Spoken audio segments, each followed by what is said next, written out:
好表白过，等你来着，等哪一，我你都好表白，当马他的ဖြစ်တဲ့အတွက်ကြောင့်တရဏဂုံ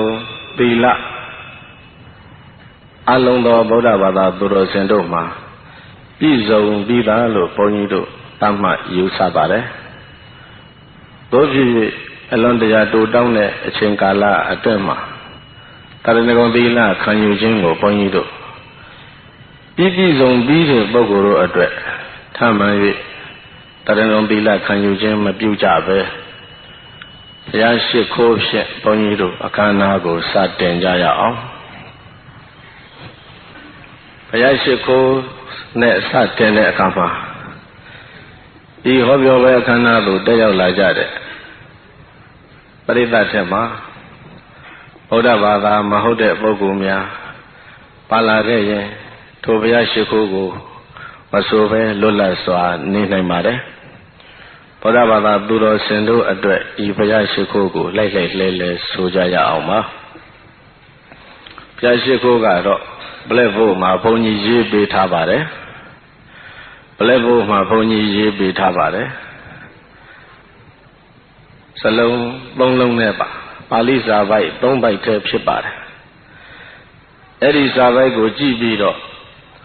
ဘုန်းကြီးကရှေ့ဥစွာ3ခေါက်တိုင်ပေးလိုက်မယ်နောက်ထပ်ပရိသတ်3ခေါက်တညီတညွတ်တီဆိုကြဖို့ပါနမောဝိဝေဇဝါဒိနောအနန္တဇိနသာနမောဝိဝေဇဝါဒိနောအနန္တဇိနသာနမောဝိဝေဇဝါဒိနောအနန္တဇိနသာ3ခေါက်ဆိုလိုက်ကြပါနမောဝိဝေဇဝါဒိနောအနန္တဇိနသာနမောဝိဝေဇဝါဒိနောအနန္တဇိနသာနမောဝိဝေဇဝါဒိနောအနန္တဇိနသာအတိပ္ပယ်လိုက်ဆိုကြရအောင်ဝိဝေဇဝါဒိနောအရာရာ၌ခွဲခြားစိတ်ဖြာဝေဖန်လေးရှိပေသောအနန္တဇိနသာအတိုင်းမသိယုံမာသောတရားတို့ကိုအောင်မြင်တော်မူသောမြတ်ဗုဒ္ဓအားနမောကာယဝစီမနောချီလျက်အင်္ဂလိညွတ်လျောလက်ဆောင်မော၍ရှိခိုးပါ၏အရှင်ဘုရားလုံလောက်ပါပြီအဲ့ဒီဘုရားရှိခိုးစာပိုက်ကလေးကိုနည်းကလေးဘုန်းကြီးတို့ရှေ့ဥစွာရှင်းပြပါရစေ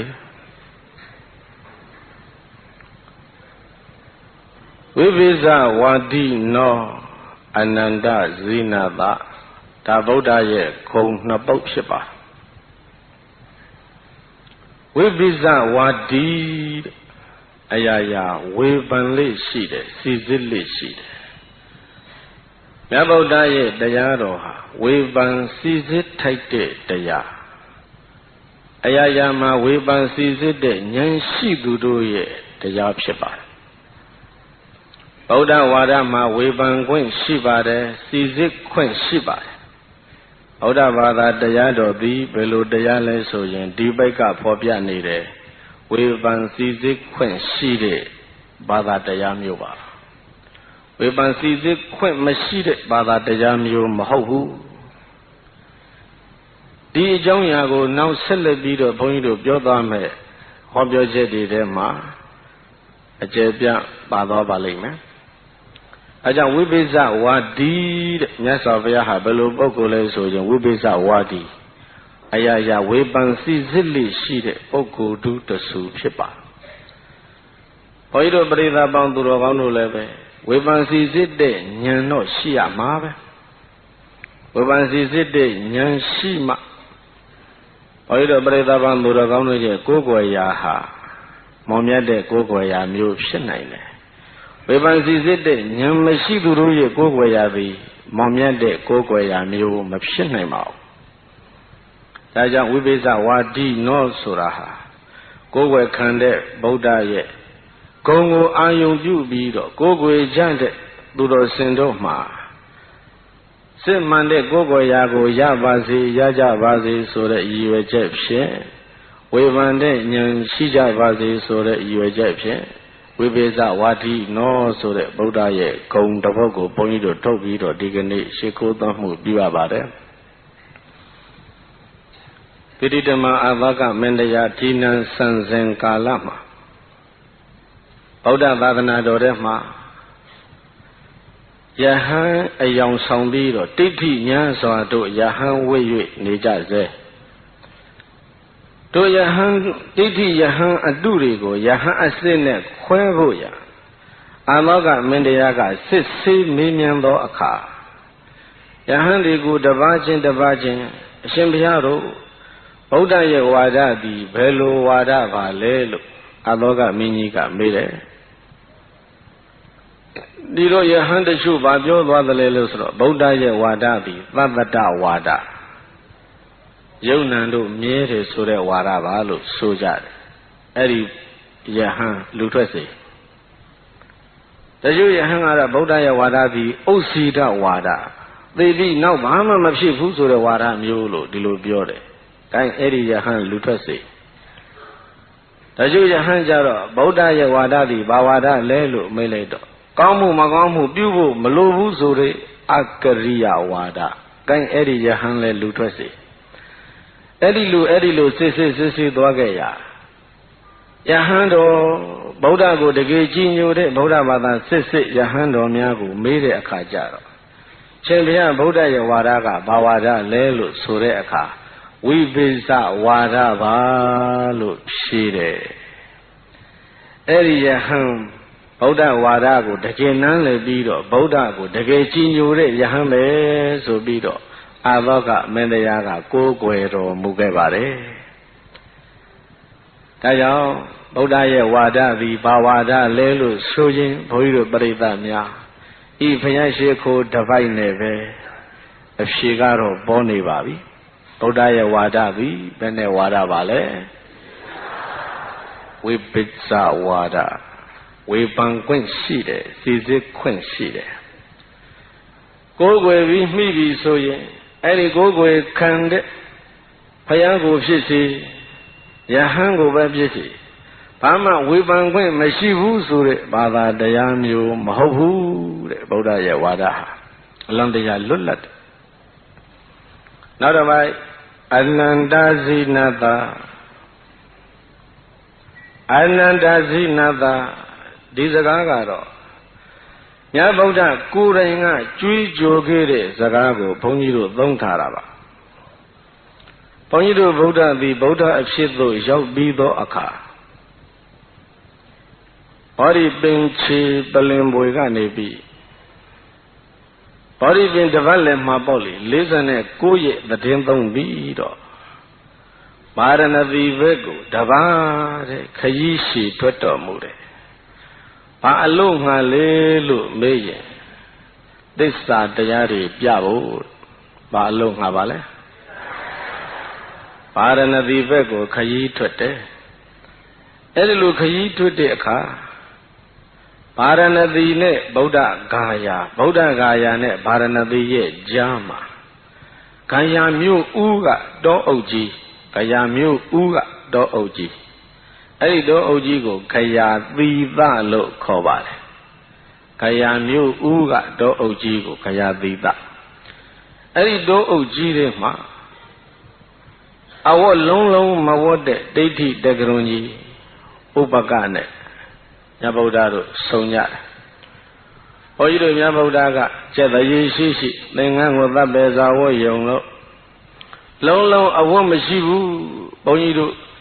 ဟိရိဩတ္တပတရားထိမ့်သိမ့်တဲ့လောကကြီးကကြီးလိုက်ရင်အဝတ်မရှိတဲ့လူတွေဟာနေတိရိကပုဂ္ဂိုလ်တွေလို့ထိုခေတ်ကဒီလိုဆိုကြတယ်နေတိရိကကျက်တရေမရှိတဲ့ပုဂ္ဂိုလ်တွေပေါ့ဒီလိုဆိုကြဒါပေမဲ့သူတို့ကသူတို့အယူနဲ့သူတို့ဘာပြောလဲအဝတ်မဝတ်ထာမှကျက်တရေရှိတယ်အဝတ်ကလေးတစ်ထည်ကိုတန်ရောစဉ်တွဲနေတဲ့ပုဂ္ဂိုလ်ဟာဘယ်ကိလေသာတွေကိုဘယ်လိုအောင်မလဲပေါ့လေသူတို့လေသူတို့အကြောင်းနဲ့သူတို့လာတာအဲဒါကြောင့်အဝတ်အထည်ကိုတွေ့တာမနေနဲ့တော့အကုန်စွန့်ဆိုပြီးတော့တန်စွန့်မရစွန့်ဇနီးစွန့်ဒီစွန့်နန်းစွန့်အိုးစွန့်အိမ်စွန့်ဒါလောက်စွန့်ရုံနဲ့အာမရတန်ရောစဉ်အကျွမ်းမဲ့ဖြတ်တယ်ဆိုပြီးတော့အဝတ်ပါအကုန်စွန့်ညတဲ့ပုဂ္ဂိုလ်တွေဟာဗုဒ္ဓမပွင့်ပေါ်မီဗုဒ္ဓနဲ့ခေတ်တိုင်းအများကြီးရှိပါတယ်သူတို့ကပြောတယ်သူတို့ကိုသူတို့အောင်မြင်သူတွေတဲ့အောင်မြင်သူတွေတဲ့ဘာအောင်တာလဲဆိုတော့ကိလေသာကိုအောင်တာအဝတ်ကလေးမှာစွဲနေတဲ့အစွဲဆိုတဲ့တန်ရောစဉ်ကိလေသာကိုတောင်အောင်ပြီးတဲ့အတွက်ကြောင့်မို့လို့သူတို့ကအောင်မြင်သူတွေလို့ပြောပါတယ်အောင်မြင်သူဆိုတဲ့စကားဟာဇီနာပါပဲအဲ့ဒီဇီနာကိုအိန္ဒိယကအသံထက်တော့ဂျီနာလို့အသံထက်ပါတယ်ဂျီနာကနေပြီးတော့နောက်တော့ဂျိန်းဖြစ်လာတာပါပဲဂျိန်းဆိုတဲ့ပုဂ္ဂိုလ်ကြီးအဲ့ဒီဂျီနာအမိခံတဲ့ပုဂ္ဂိုလ်ကြီးဟောတဲ့တရားတွေဟာဂျိန်းနေစဉ်ဖြစ်လာတာပါပဲအဲ့ဒီဂျိန်းဆရာကြီးရဲ့ဂိုင်းထဲမှာဝင်နေတဲ့ဥပကဆရာကြီးနဲ့မြတ်ဗုဒ္ဓတို့လမ်းမှာဆုံရတယ်ဆုံးတော့ဥပကမြတ်ဗုဒ္ဓကိုတွေ့လျင်တွေ့ချင်းလမ်းမတက်ရင်ဆိုင်တွေ့လိုက်တော့မေးလိုက်တဲ့မေးခွန်းတွေများစွာတဲ့ကလိုရင်းကလေးပြောပါဝိပဿနာနိခောတိအဝုသောဣန္ဒရိယာနိပရိသုတ်တော်သဝိဝန္နောပရိယောဓာတောကံတိတုံအဝုသောဥဒိသပပ္ပစီတောကောဝတိသတ္ထာဒီလိုမှမရွတ်ပြရင်လဲကိုတော့လက်တန်းတွေလျှောက်ပြောတယ်လို့ထင်မှဆိုရပါတယ်ဒါကြောင့်ဘုန်းကြီးတို့နည်းနည်းပါးပါးရွတ်ခွင့်ပေးပါဩရှင်အရှိမျက်နှာကြည့်ရတာအိန္ဒြေကကြည်လိုက်တာမျက်နှာကကြည်နေတယ်အရေးစင်းကလည်းရွှေလိုဝင်းပြီးတော့နေတယ်ဘုရုကိုဆရာတင်ပြီးတော့ယဟန်ပြုခဲ့ပါသလဲအသင့်ဆရာဘသူများပါလဲမေကွန်ထပ်ပြောဖို့မလိုပါဘူးဒီတော့ဘုန်းကြီးတို့မြတ်ဗုဒ္ဓကမသီတဝေဇိနာဟွန်တိယေပတ္တအာသဝခယံဇိတဝေပပကဓမ္မာတတ္တမဟမုပကဇိနောသမိဒါဖြစ်တယ်ဗုဒ္ဓရဲ့စကားစစ်ကိုဘုန်းကြီးတို့နှုတ်ထည့်ထိပ်ပြီးတော့ဆိုလိုက်ရတဲ့အတွက်ကြောင့်ပါဠိနားလည်တဲ့ပုဂ္ဂိုလ်များနဲ့တကွဘုန်းကြီးတို့ပါပေါ့လေသိပြီးတော့ဓမ္မရတအယတာသိပြီးတော့ရှိပါတယ်ပါဠိမလိုက်စမ်းမိတဲ့ပုဂ္ဂိုလ်များအတွက်တော့အယတာပေါ်မှာမဟုတ်ပါဘူးဒါကြောင့်နည်းနည်းလေးအယတာဖော်ကြည့်ရအောင်မသီတဝေဇိနာဟွန်တိယေပတ္တအာသဝခယံဇိတဝေပပကဓမ္မာတတ္တမဟာမုပကဇိနောသမိဒီပိုက်ကလေးဘုန်းကြီးတို့ပြိဿရေးထားရင်ကောင်းမယ်ဘုန်းကြီးကတမလင်ကိုပလင်မော်တင်ထားတော့ဆင်းပြီးရေးဖို့ရနည်းနည်းခက်ပါဒီတော့ဘုန်းကြီးတို့ဆရာကရေးပေးရင်ကောင်းမယ်ဇိတာဝေပပကဓမ္မာဆရာအဲ့ဒါလေးရေးပါဇိတာဝေပပကဓမ္မာဝေတကယ့်ကိုပဲဘုန်းကြီးကဒီလိုဘာသာပြန်ပါတယ်ပါပကဓမ္မယုံမာတဲ့တရားတွေကိုဇိတာအောင်ပြီးပြီတဲ့ငါသည်တကယ့်ကိုပဲယုံမာတဲ့တရားတွေကိုအောင်ပြီးပါပြီဇိတာဝေပါပကဓမ္မဒီပိုက်ကိုဘာသာပြန်တာငါသည်ယုံမာသောတရားတော်ကိုအောင်ပြီးပြီတသမဟမုပကဇီနောသမိဟဲ့ဥပကဒါကြောင့်ငါသည်ဇိနမြည်ဤတဲ့ဟ ဟဲ့ဥပကဒါကြောင့်ငါသည်ဇီနမည်၏ရှိကအကြောင်းပြစကားဇိတဝေပပကဓမ္မယုံမာသောတရားတို့ကိုအောင်ပြီးပြီဒါကြောင့်ငါသည်ဇီနမည်၏ဒါလိုရင်ဘာသာပြန်ချက်ပဲအဲ့ဒါကြောင့်အနန္တဇီနောဟမသမိဥပကဟေဥပကဟံငါသည်အနန္တဇီနောအနန္တဇီနမည်သည်အသမိဖြစ်တယ်ဒီလိုပြောလိုက်တယ်ယုံမာတဲ့တရားတွေကိုအောင်ပြီးပြီဆိုတာယုံမာတဲ့တရားဒစိဒရိသလေးအောင်ပြီးတော့မအောင်သေးတာဒီကြံသေးသလားလို့မေးခဲ့ရင်အနန္တဇီနောဆိုတဲ့ပုဂ္ဂပြောနေတယ်အတိုင်းမသိအကျွမ်းမရှိအကုန်လုံးအောင်ပြီးပြီယုံမာတဲ့တရားတွေအကျွမ်းမရှိအကုန်လုံးအောင်မြင်ပြီးတဲ့အတွက်ကြောင့်ဘုန်းကြီးတို့မြတ်ဗုဒ္ဓသည်အနန္တဇီနမိပါသည်ယုံမာသောတရားတွေအကုန်လုံးအကျွမ်းမရှိအောင်ပြီးသောကြောင့်အနန္တဇီနမိပါသည်ဘုန်းကြီးတို့ဘုရားရှိခိုးရှင်းလင်းချက်ပါနမဝိသေသဝါဒီနောအနန္တဇီနသဝိသေသဝါဒီနောအယယအကြောင်းအကျိုးဤနှမျိုးကိုခွဲခြားဝေဖန်လိရှိပေသောအကြောင်းအကျိုးအကောင်းအဆိုးမှန်သမျှကိုခွဲခြားဝေဖန်လိရှိပေသောဝိသေသဝါဒီနောအကြောင်းအကျိုးအကောင်းအဆိုးမှန်သမျှကိုခွဲခြားဝေဖန်လိရှိပေသောအနန္တဇီနသယုံမာတဲ့တရားတွေအကုန်လုံးကိုအကျွမ်းမရှိအောင်မြင်တော်မူပြီးသောမြတ်ဗုဒ္ဓအားနမောကာယဝစီမနောချီလျက်အိဇလိညောလယိုလက်ဆောင်မိုးရွှေရှိခိုးရခြင်းသည်အထုဘဝတု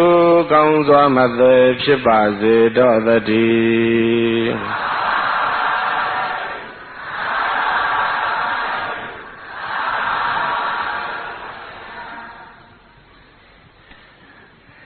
ဘုန်းကြီးတို့ဘုရားရှိခိုးရှင်းလင်းချက်ပြောပြီးတော့ဘုန်းကြီးတို့ဟောပြောချက်ကိုစကြရအောင်ဘုန်းကြီးတို့ယခုလိုဟောပြောခွင့်ရအောင်တက်ရောက်နာကြားတဲ့ပုဂ္ဂိုလ်တွေနာကြားခွင့်ရအောင်ဘယ်ကနေပြီးတော့စီမံဆောင်ရွက်ပေးကြပေသောတက္ကသိုလ်များဗုဒ္ဓဘာသာအသင်းကြီးရဲ့အမှုဆောင်လူကြီးများအသင်းသူအသင်းသားများအားကြားရလာကြတဲ့ပရိသတ်များရဲ့ကိုယ်စားပေါ့လေ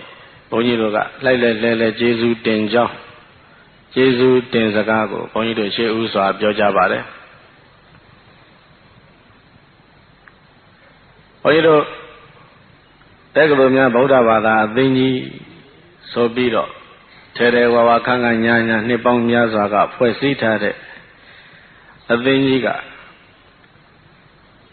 ဗုဒ္ဓဘာသာတရားတော်ပြန့်ပွားရေးတနည်းဆိုရင်သစ္စာတရားများပြန့်ပွားရေးတနည်းဆိုရင်အဘိဓမ္မာတရားများပြန့်ပွားရေးနောက်တစ်မျိုးရိုးရိုးပြောရရင်တော့အမှန်တရားပြန့်ပွားရေးတို့ကိုယခုလိုအမြဲမပြတ်ဆောင်ရွက်နေကြတဲ့အတွက်ကြောင့်ဘုန်းကြီးတို့အလွန်ပဲဝမ်းသာပါတယ်ဓာတ်တဲ့တိုးပြီးတော့လည်းပဲအမြဲမပြတ်ဆောင်ရွက်ကြပါလို့တိုက်တွန်းပါတယ်ဆောင်ရွက်နိုင်ကြပါစေလို့လည်းဘုန်းကြီးတို့ပတ္ထနာပြုပါတယ်ဗုဒ္ဓရဲ့တရားတော်သည်သစ္စာတရားဆိုတာကိုတော့ဘုန်းကြီးတို့ပရိသတ်ဆွေးနွေးစွာမှတ်သားထားရမှာအမဘီရဲ့အပြင်မဲ့နိုင်ငံခန့်များကတက္ကသိုလ်အသီးသီးမှာဗုဒ္ဓဘာသာဟုတ်သည်ပဲဖြစ်စေမဟုတ်သည်ပဲဖြစ်စေဆရာဆရာမတွေရောကျောင်းသူကျောင်းသားတွေရောဗုဒ္ဓဘာသာအသင်းအဘိဓမ္မာလေ့လာရေးအသင်းဆိုပြီးတော့အသင်းတွေဖွဲ့စည်းထားတာကဘာရရကတက္ကသိုလ်ခမည်းများမှရှိနေပါတယ်အဲ့ဒီထဲဗုဒ္ဓဘာသာမဟုတ်တဲ့အမျိုးသားအမျိုးသမီးတွေကလည်းအမေတက်ကြွကြပါဝင်နေကြတာဟာဘုန်းကြီးတို့ဗမာပြည်ထက်အံ့ဩစရာကောင်းတယ်ဗုဒ္ဓဘာသာအသင်းဆိုပြီးတော့ဗုဒ္ဓဘာသာမှသာလင်ပါဝင်ခွင့်ရှိတာမဟုတ်ဘူးဗုဒ္ဓဘာသာမဟုတ်လည်းပါဝင်ခွင့်ရှိတယ်အဲ့တော့လန်ဒန်တက္ကသိုလ်များဆိုလို့ရှိရင်ဗုဒ္ဓဘာသာအသင်းဗုဒ္ဓဘာသာမဟုတ်တဲ့ပုဂ္ဂိုလ်တွေလည်းအများကြီးပါ Oxford University ဆိုလဲဒီတိုင်းပဲဗုဒ္ဓဘာသာအသင်းဆိုဖွဲ့ထားတယ်ဗုဒ္ဓဘာသာမဟုတ်တဲ့ပုဂ္ဂိုလ်တွေအများကြီးပါကြတယ် Manchester University ဆိုလို့ရှိရင်ဒီတိုင်းပဲအဲ့ဒီမှာတော့အဘိဓမ္မာအသင်းဆိုပြီးတော့ဖွဲ့ထားထိုအဘိဓမ္မာအသင်းမှာကျောင်းသူကျောင်းသားတွေကသိတဲ့ကြွလို့နှိမ့်တော့ဖလဲပွဲတွေဆီမီနာတွေသူတို့မကြလုပ်ကြတယ်အဲ့ဒီဆီမီနာတွေမှာဖတ်တဲ့စာတမ်းတွေကျောင်းသူကျောင်းသားတွေပြုစုတဲ့စာတမ်းတွေဆရာဆရာမတွေပြုစုတဲ့စာတမ်းတွေကိုအကုန်လုံးပေါင်းစုပြီးတော့ Manchester University ကအဲ့ဒါအဘိဓမ္မာစာအုပ်တွေတောင်မှထုတ်ထားပြီးထွက်နေပါပြီအဲ့ဒီစာအုပ်တွေဘုန်းကြီးတို့ဟောအင်္ဂလန်မှာပါပြီးတော့နေခဲ့စဉ်ကလေးကဘုန်းကြီးတို့ရခဲ့ဘူးတယ်အခုလည်းအဲ့ဒီစာအုပ်တွေဘုန်းကြီးတို့လက်ထဲမှာရှိတယ်အဲ့တော့ဘုန်းကြီးတို့ကသိအံ့ဩတယ်ပေါ့လေဘာအံ့ဩတာလဲလို့ဆိုတော့ဩဗုဒ္ဓရဲ့ဘိဓမ္မာတရားကိုသူတို့များဒီလောက်တောင်လိုလားတောင်းတနေကြတယ်အဲ့ဒီလိုလားတောင်းတတဲ့အထက်ဗုဒ္ဓဘာသာမဟုတ်တဲ့ပုဂ္ဂိုလ်တွေကပို့ပြီးတော့စိတ်ဝင်စားနေကြတယ်ဆိုတာကိုဒါကိုဘုန်းကြီးတို့အံ့ဩအဲ့တော့သူတို့များဒီလိုလုံးနေတယ်ဆိုတာကိုသိရတဲ့အချိန်ကစပြီးတော့တို့တိုင်းပြည်တို့အမျိုးသားအမျိုးသမီးညီကိုမောင်နှမတွေနဲ့ဒီလိုဖြစ်ရင်ကောင်းမှာပဲလို့ဘုန်းကြီးတို့စိတ်ဆန္ဒများကြီးဒိုးစင်တဲ့ကဖြစ်ခဲ့ပါဒီကနေ့ဘုန်းကြီးတို့ဒီအခွင့်အရေးကိုရငယ်တဲ့အတွက်ကြောင့်ဘုန်းကြီးတို့သိပြီးတော့ဝမ်းသာတယ်တနည်းတော့ဘုန်းကြီးတို့ဆန္ဒပြည့်သွားတယ်လို့တော့မဆိုသေးဘူးနော်တော်တော်ကြာဒါနဲ့ရက်နေမှာဆိုရတာဟုတ်လားဘုန်းကြီးတို့ဆန္ဒပြေဝဖို့ရဒီကနေ့စတင်ခြေလှမ်းခြင်းပါပဲဘုန်းကြီးတို့ပရိသတ်ပေါင်းတော်ကောင်းတို့အဲ့တော့ဒီကနေ့တော့ဘုန်းကြီးတို့ကောင်းစဉ်ပဲနဲ့ပေးထားကိုယ်ွယ်ခြင်းနဲ့ဘာသာတရားဒီလိုပေးထားပါတယ်ကိုယ်ွယ်ခြင်းနဲ့ဘာသာတရားဆိုတာကိုဘုန်းကြီးတို့ပေးထားတော့ဘုန်းကြီးတို့ပရိသတ်ပေါင်းတော်ကောင်းတို့ကိုဘုန်းကြီးတို့ဖြန့်ချီခဲ့ဘူးတဲ့စောက်တော်ရှိပါတယ်ဗုဒ္ဓဘာသာသည် religion ဆိုတဲ့ဘာသာရေးမျိုးမဟုတ်ဆိုပြီးတော့ဘုန်းကြီးတို့အိန္ဒိယပြည်နယူးဒေလီမြို့တော်က All India Radio ကနေအပန်လွှင့်ပြီးတော့ဟောခဲ့တဲ့စာတမ်းကလေးကိုဘုန်းကြီးတို့ပရိသတ်အားဖြန့်ချီပေးထားဘူးပါတယ် religion ဆိုတဲ့ဘာသာရေးမျိုးမဟုတ်ကြောင်းဘုန်းကြီးတို့ဘာကြောင့်ပြောတယ်လဲလို့ဆိုတော့အများကြီးဘုန်းကြီးတို့မပြောပါရစေနဲ့တစ်လုံးနှလုံးပဲဘုန်းကြီးတို့နည်းနည်းပါးပါးပြောပါရစေreligion ဆိုတဲ့ပုဂ္ဂိုလ်ဘုန်းကြီးတို့ encyclopedia တွေ dictionary တွေတော်တော်များများဘုန်းကြီးရှိသလောက်ပေါ့လေရှောက်ပြီးတော့ဖွင့်ကြည့်တယ်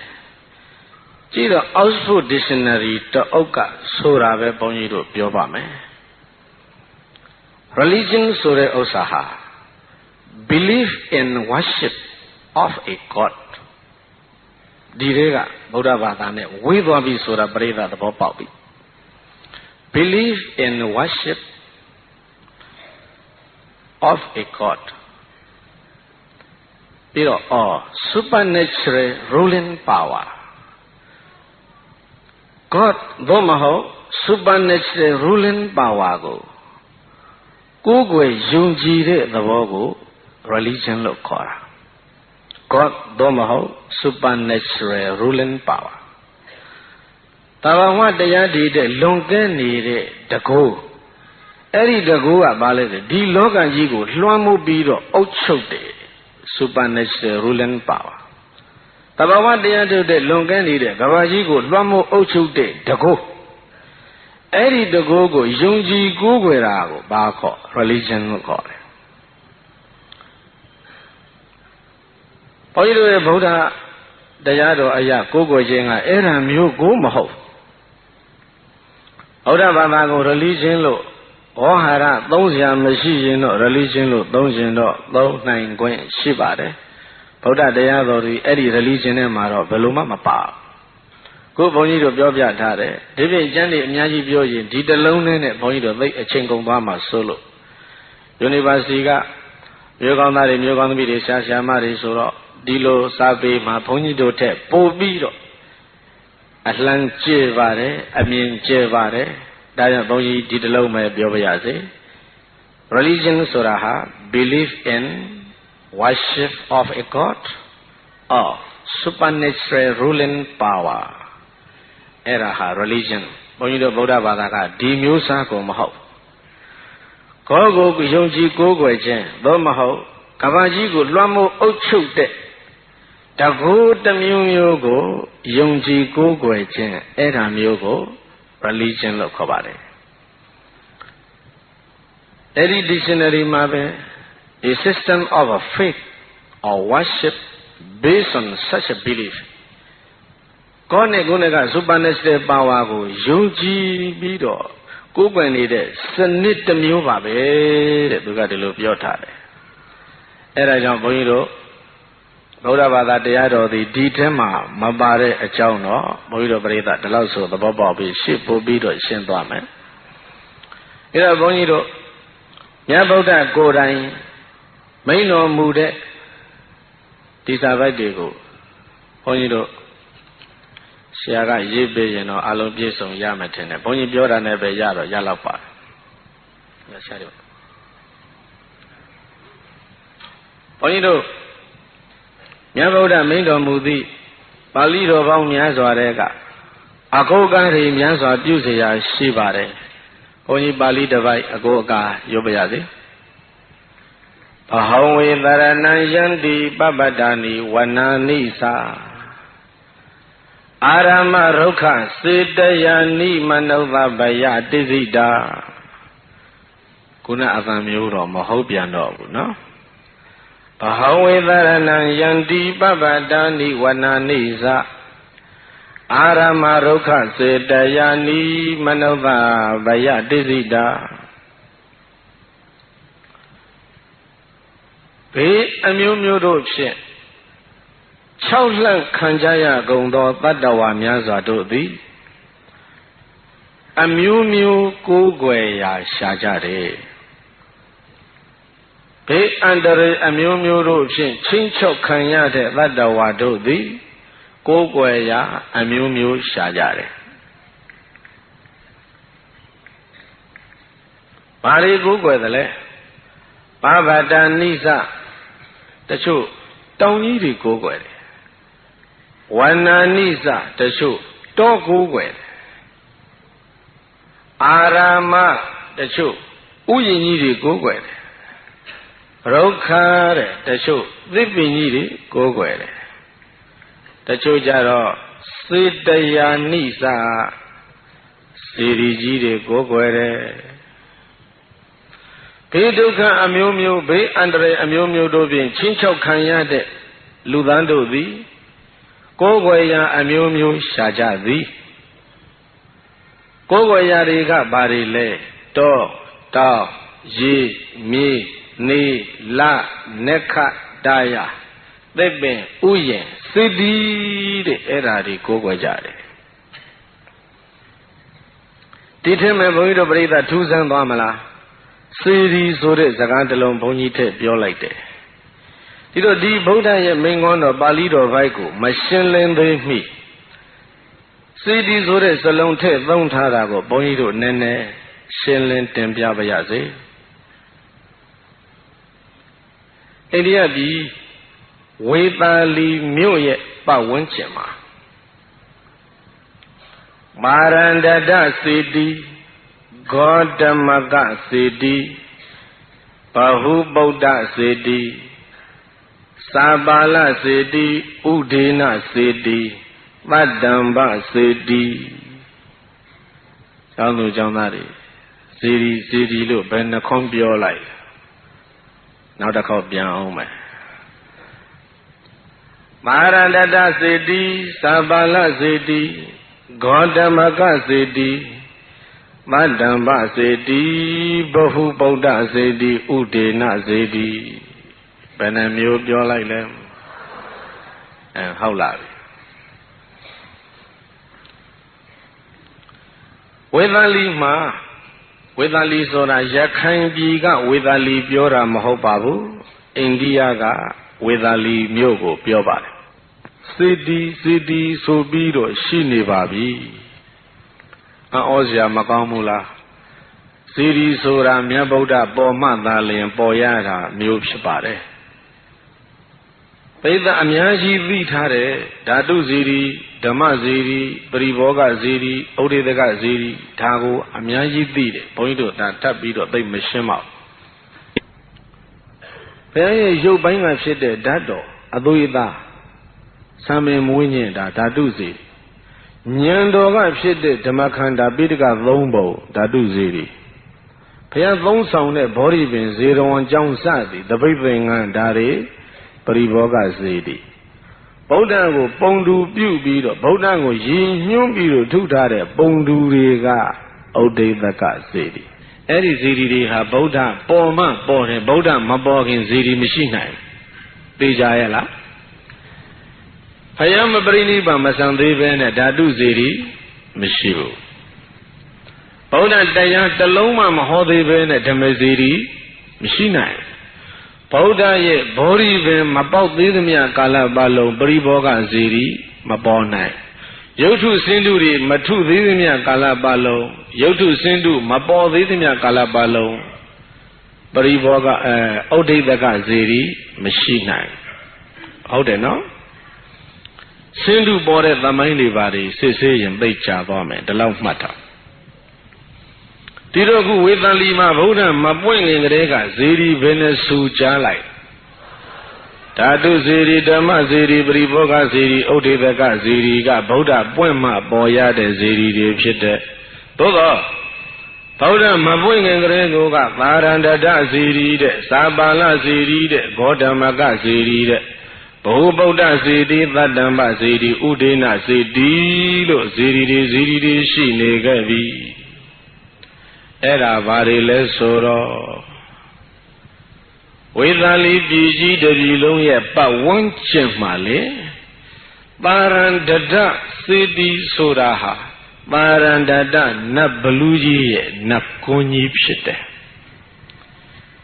ဥဒေနစေတီဆိုတာဥဒေနနတ်ဘလူကြီးရဲ့နတ်ကွန်းဖြစ်တယ်ဂေါတမကစေတီတဲ့ဂေါတမကနတ်ဘလူကြီးရဲ့နတ်ကွန်းကြီးဖြစ်တယ်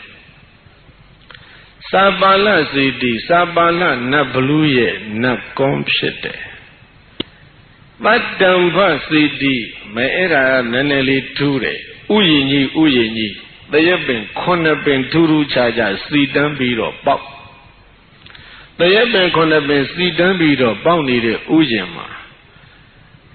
နမင်းကြီးများအုပ်ချုပ်နေတယ်ဆိုပြီးတော့ဒီတရက်ပင်ကြီးတွေအကိုင်းမချိုးနဲ့အရွက်မခူးနဲ့အသီးမစားနဲ့နတ်ဖန်းလိမ့်မယ်ကြောက်လုံးလို့ဆိုပြီးတော့တရက်ပင်9ပင်ရှစ်ခိုးရာကစအဲ့ဒါတတ္တံဘစေတီလို့ဖြစ်သွားတယ်တရက်9ပင်နတ်ကုန်းမယ်ဘဟုဗုဒ္ဓဇေတီဒါလည်းနည်းနည်းစိတ်ဝင်စားဖို့ကောင်းတယ်နတ်သမီးနဲ့နတ်သားဇနီးခင်မော2ယောက်နေကြတယ်နည်းနည်းအရက်ပြောရရင်နတ်လင်မယား2ယောက်နေကြတယ်သားသမီးတွေအများကြီးပဲတဲ့နတ်လည်းသားတွေသမီးတွေမွေးသေးတာပဲသားသမီးအလွန်များတဲ့အဲ့ဒီနတ်ဇနီးခင်မောနေတဲ့ဥယျင်ကြီးကိုဘဟုဗုဒ္ဓဇေတီဆိုပြီးတော့ဝေသလီကကိုးကွယ်ကြပါတယ်ဘယ်လိုပုဂ္ဂိုလ်တွေကိုးကွယ်မယ်ဆိုတာစဉ်းစားကြည့်ရင်သိလောက်တယ်သာသမီသိမ့်များတဲ့နတ်သမီးနတ်သားကိုကိုးကွယ်တယ်ဆိုတော့အဲ့ဒါတခုခုဖြစ်ရမယ်ပေါ့လေသူ့အကြောင်းလေးတွေနဲ့သူဒီလိုကိုးကွယ်လာကြတာဒီတော့ခုဘုန်းကြီးပြောလို့တဲ့အိဗယ်နားလည်ပြီဝေသာလီတစ်ပတ်လေကစီတီဆိုတာဒီအကုန်လုံးဘုန်းကြီးတို့ပြိဿဘာတွေပါလဲနတ်ကွန်းနေကြည့်ပဲနတ်ကွန်းတွေကိုအိန္ဒိယမှာဗုဒ္ဓမပွင့်ငယ်ကဘယ်နဲ့ခေါ်လဲစီတီတဗံအပစီတီတဗံပူဇိတဗံဣထာတိစေတိယံရှိခိုးအပ်သောအရာဌာနအယုအသေးပြုအပ်သောအရာဌာနပူဇော်ထိုက်သောပူဇော်အပ်သောအရာဌာနရှိခိုးအယုသေးပြုပူဇော်အပ်တဲ့အရာဌာနတွေအကုန်လုံးကိုဘာခေါ်ဇေဒီအဲ့ဒါအိန္ဒိယမှာရှေးကခေါ်ရိုးခေါ်စဉ်ဖြစ်ပါရှိခိုးရတဲ့နေရာအကုန်လုံးအိန္ဒိယကဇေဒီလို့ခေါ်ပလိုက်တာ Ayo the Niyari Golongo, Ziri Koplaja. Shikutin Shikode, Buzodin, Buzoraide, Matade, Madribu, Duru Shikuin, Era Golong Durogado, Ziri, Kororababe. Era name Yabuda Bueno Mure, a chain yoto, Eddie, Ziri look hore, Naguniri ne. Oiro Yabuda, Ziri Levane, Quet Tambido, Nyasoviaga. Ziri Sura, Dada Surago, Quebido, Naudo, Biampio, Piayare. Tiroye, Kuwela Libu Vidariha. Nasene Nagoni, a gong longo, Ziri, the Mobido, Shiku, Nija, John Boido Breda, Boda, Mabungenega. Shini gave Sodi a Jango, Bijaya Babi. Tini Gabama alone tenshare. Gogwaya Badaji Legu Rodre, Te Hindu Wada, Ti Towndu Ne, Ti Towndi Bekare, Wishalu Mayab. Ti Towndu Ne, Ti Towndi Bekare, Wishalu Mayab. Ne Boda Wada. Corridor E. She Chauya Naset Don't saw you Bobo Kebar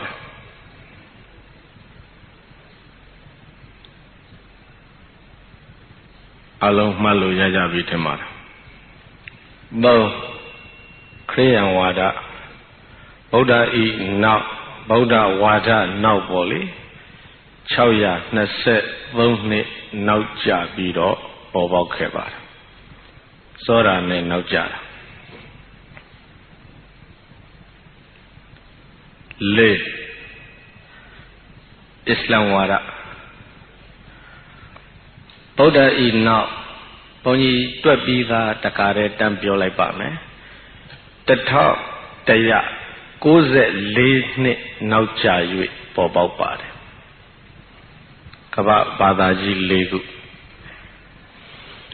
Hindu Wara, Titong Dune, Titong the Bakery, Shalom Yaba. Solon Shepard. The Lee Action, Toarago Titong Founder, Titong Buyan Lo, Didi Landa, Mashiri at Dwejango, Bakery, Mapoto Nanjim Shilbar. Hindu Wadaye, Satin Bobo the Bakery, Bajam Mavion named the Lay Soyin, and Shigaro, Toarago, Titone, Bogu, Mashiri at Dwejo, Toara, Hindu Wada, Titone, Bakery go, Biomapia Namba, Titone, Bogu, Shiyen, Titon do yet Bakery go, Josayi Shayan, Yan Nazia, John Shiba. Oda Waraga, Hindu Wadaye, now. Palauja is Surago Piolo Mepshito, Bajone, Hindu Wada yet, Bakery, Mashire at Dweja, Oda Wada be Hindu yet now ma Palauga Sura, Piolo Mepshito. Crit daughter Palau Sore Sura, Tiri Jaja, Piolo Yabare. Chauya Naset, Don't Nit, Sobar. BC Chauya Naset. Later Tago, Lomani Ma forward.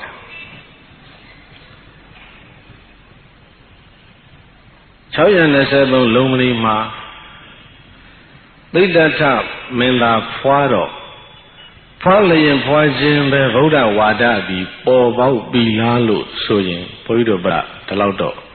Poido Mabioba Netiba. When they that Fuada net of Janet, Voda Wada, Bolara, Mahobe Babu. Wada Begrego da Bonido Gupiotara. Boda ye Wada Beroma Bomale, Boda of Shibu, Shauma, Boda Wadaga Boyame. Tido Hora Mudiga Sabido. Boda Shido Mudi Jarema, Nipon Balau Chadale. That's so you know. Oyo Mugamari, Mugamiti, Janu Janari. Ladies of Yaji, Konani, Payan Shikogu, Gigi Nye, Lila Tayen Dabina. It a bonny look at Yopia Omeson, a chain and Yaji Kondama, so in the Yabare. Bonny room, made that the Menda the Payan door, that door below ballet. Bones at Nane. Elajon, BC Choyan has said, Bone them, those and Nanico, no laying, I assist a ship shepherd. Powder of ship, Benny Yaudale, BC, I assist a ship my Yaubare. Powder water, Eric is that then Bobo Bilo, so Naimal. Eri is young Yarogo, Bonito. Ye don't beat or chancy tare. Boda lo sore, Kaba Bidigo Kayizin, Madan Saok Neglide Ma, Oido Breda, Pashu Neymar.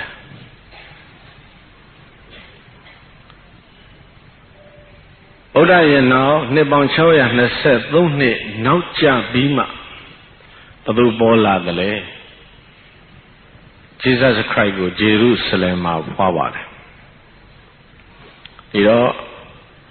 Oda now, Credovi, Nebon Choya has said, don't need no chabar.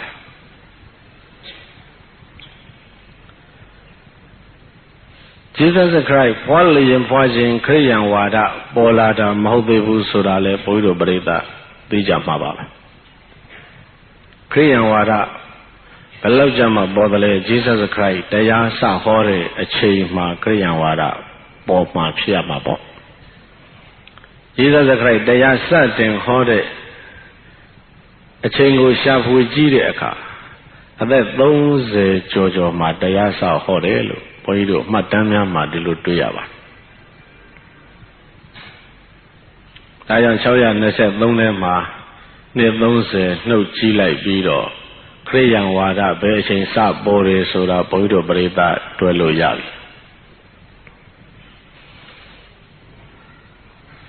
Choya Neset Lonema, Nebonse, no Chile, Balab Shimele.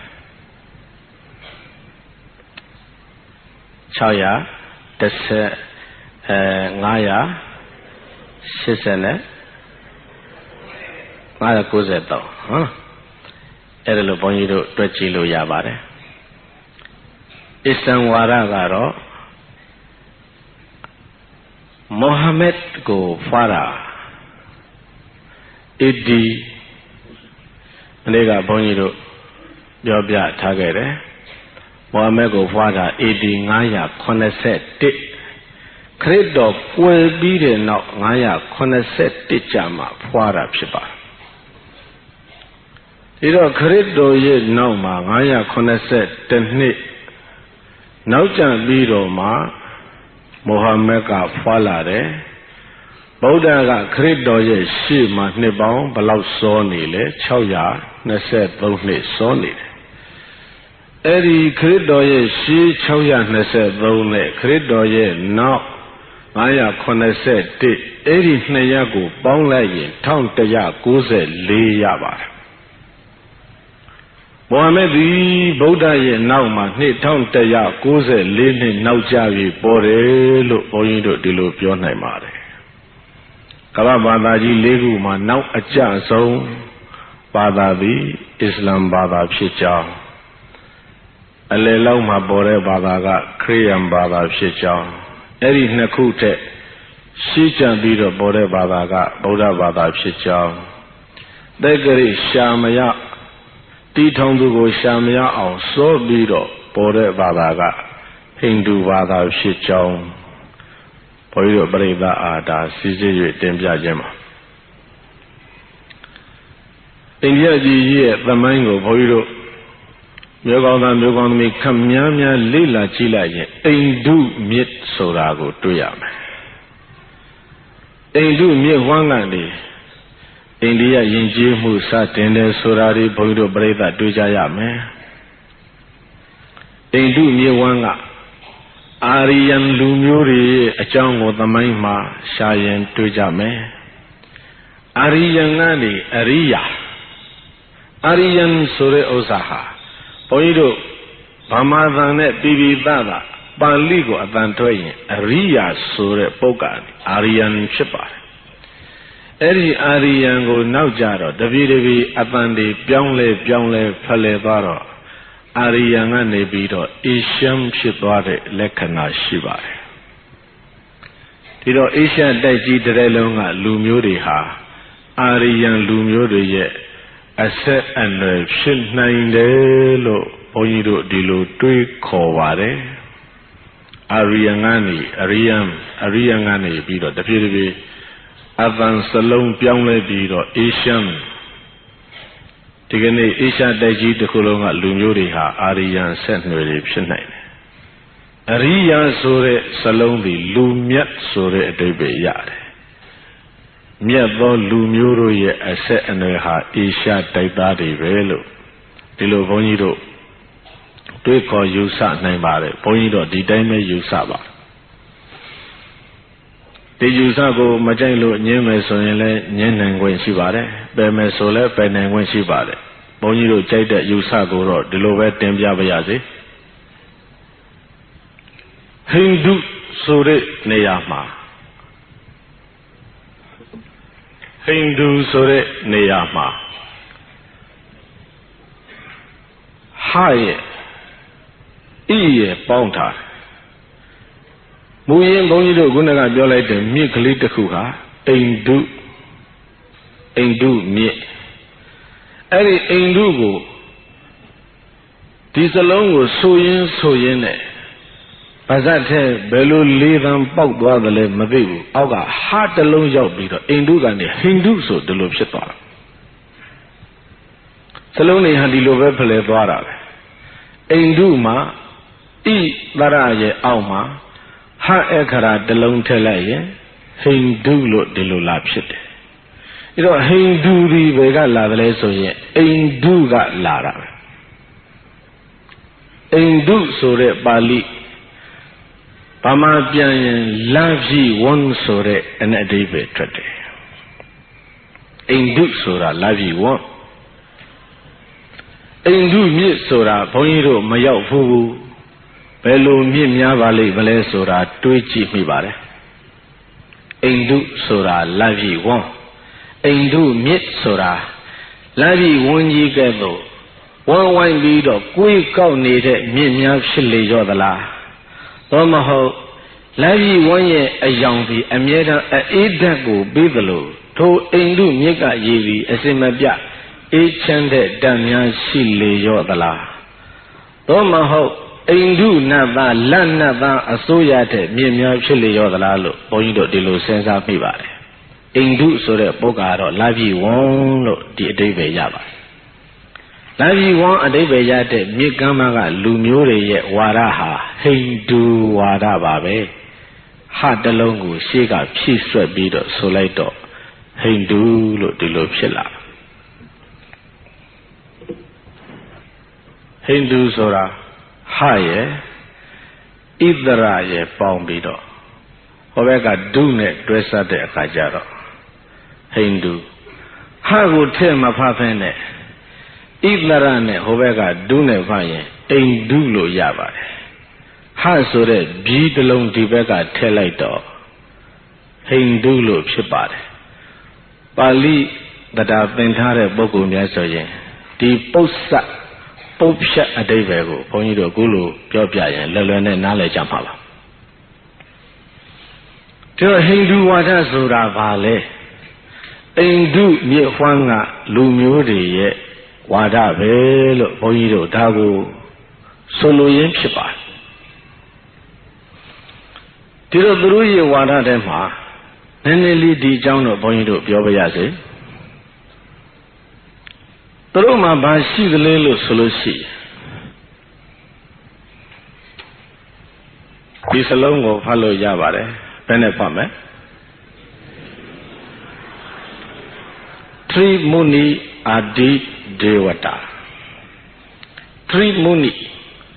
Amyat Bomba Adi Asa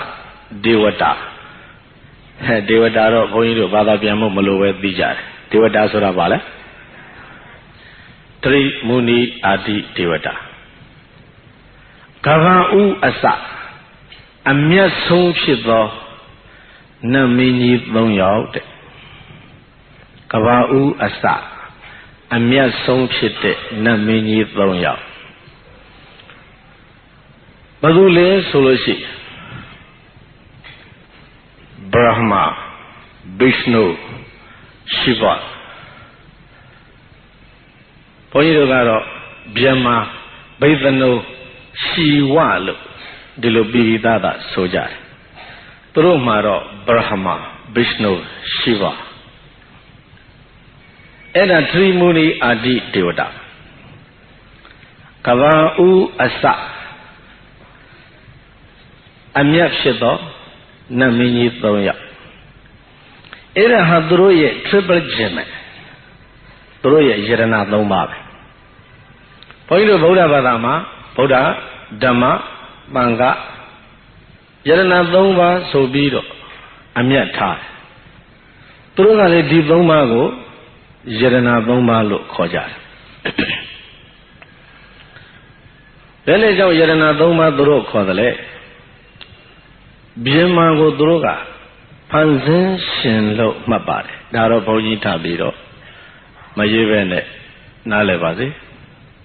Biemago Panzindu Creator Poiro Bali Magaro Eri Biemajigo Eitara Dilule Kore Kata Lule Kore Neima Talo Dilule Kobare This only Nyara Boni Yevia, Madama Sulu. Dara Katta Neimata Piamago Amu Biojade Eidoro Gata Neimata, the Tobazita, Wavi Bida Buddha Babianam. The Tobazita Oido Balido Mago Saloni and Yashi. Dilolo Mata Malega. Your Biade religion boy a devene, Sajuvo Boyido da Bionidam. Eitara Katta Neimata Eitara Suravale Asuyade Katta Puluk Bu Eitaraga Asuya Bu Katta Puluk Bu Neimata Panzin Bud The chance alone is David Tavara. They don't see that Wadi Bida Buddha Vijan Suradi Talibaro. Edraga Bare Soya Katta Pulodu Neimata Panzindu Jamago Indu Niwanga Luri Velo Jongale Loga Yigo Asuyade Diloga Yigo Puluk de Diloga Yigo Panzende Lutro Dilo Yongji Jabare Mata Venkara Ogava Loga Mamamia Asuyara Biema Loga Yigo Pulukta Biema Loga Yigo Panzena Biema Puluk Asuya Jinsura Devego Ebra Puluk Buzura Devego Kata Panzin Buzura Devego Neimata Tarigo Boido Breda English Alone Pale Chilabo Eidarago Manega Biotare Eidara Sore Boye Devego Manega Biore Teme Badare Shaji Umende Monga Yebia Naibabi Religion Surahare Balogale Belief in supernatural ruling power. Supernatural ruling power. Tawawa Dayantu te Longe Bido, Gavajigo, Osure, Dagogo, Yonjiraha, religion. Tawawa Dayantu te Longe Bido, Gavago, Osure Wara, Slamure Wara. Eri Warago Maya me, Gunaga Salon Loma, Shizonga Salon Barele, Itara. Now Wada tell it, Itara Wada. Hola. Era miugo yunjirago religion korave. Kabajigo luamo osure. Sore. Tagu shingo yunjira miugo religion kora. Katta. Pilute. Katta ne ningmata adeve matula babu. Pilutu ne panzindugo adeve. Tadu yubiro era. English alone paleji do a creator pshila. Tiro endu mi wanga luriga biama yigo vene yongale. Kabajigo luamo osobu kabajigo pulo panzindu apshine yongchi jare. Kabaji asa biama sura. Era Hindu lumure warabe. Era bo Brahmanism lo dilo kora. Brahmana wada. Brahma yiga mwela de lumyo ha Brahma tan so bi do edi lumyo ko Brahmana lumyo so bi do duro dilo set bi do twa jare. Brahma yiga mwela de lumyo Brahmana lumyo dilo kho jare. Tiro Aidara, Kada, Neymada, Boido Breda, Alona le Jabavi, Piamaga, Kabajigo Balole, Soyare, Titong Pansene, Kabajigo Satin, Titong Pansena Badule, Piama. Pansene Bogoga, Pansen Biro, Eri Kabaji, Babu Sound Shamale, the Sound Shouted Boko, Lode, Create Dago Yavi, Maintain a Lode. Sound show me boko lode. So the Guru Shaja. Eddie Maru do the leather of Vishnu Kore Namini Patre. Vishnu Najiga. Kawajigo, Sound shout there, Biamaji Tawen Belo. Biamajiga, men Abazin Bibi. Men Sound shout Belos of Vishnu Kawajigo, Sound shout. Do a mintina. And the Kavi Gava Lurari. Biamaji, Jinsindigo, Machinja Robu, Biamayigo, Mayudija Robu, Gaba Pansene, Biamavo, Mayudija Robu, Malaysia Jarobu, Gaba Pansene, Biama Pansen, Kriidago, Mayonobu, Sore, the Nija, Gavaji, Bechine Sai, Piesi, Machine Yaut. Edo Alulu Biamalazo Soro, Mahoku, Chete, Bogo, the Yaut Sha Ome. Chede Bogoga also number though Shiva Duga Shedama Desraya Duga Shedu. Tiro Bien Majaudo Shiva Gogoya. Taking some shabu Luade Edwaja Shiva Bishnogo Gogoya. Panzimbu Yan Edwajaro Biamago Gogoya. Hota Mahota Akanso Bonido Bahama Weban Jim Mapu Babu, the Bawa, a dime, Druye, so dime, Bonido, Dembianida.